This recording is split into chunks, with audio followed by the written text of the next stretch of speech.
Sáta megvan! Csendes út, nyitja az ajtót, király vagy! Király vagy, lelkem! Legalább lesz meló este! Zsolt, szerviz csapata készülnek. Emery, gyertek!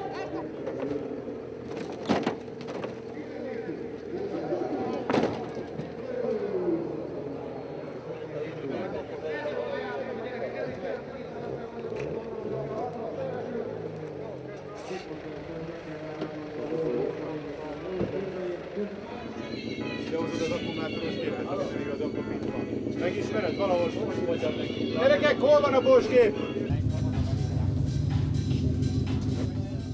Csendes Zsolt serénykedik az autója környékén, picit leamortizálta a gépet, miután felborult itt az első előfutamban.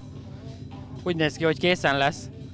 Ez a szerencse talán a jó a rosszba, hogy az első előfutam és lesz idő megcsinálni. De ha ez holnap történt volna, akkor lenne probléma. Itt van már, mikrofon végre kapjuk. Csendes Zsolt, mosolyogsz, mint mindig. Hát ilyen nem volt mostanában, nem fordult elő veled.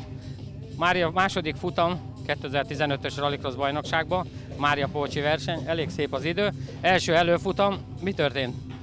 Hát 10 évente egyszer előfordul lesz, hogy fölborulok valahol valamiért. Általában véletlen szokott lenni, ez is. Annyi, hogy kijöttem a Murváról, ráérkeztem az aszfaltra, egy picit odaért a bal hátulja a partoldalba, visszafordított, és a bal eleje fölkapott rá. Ilyen tök ártatlan szituáció volt.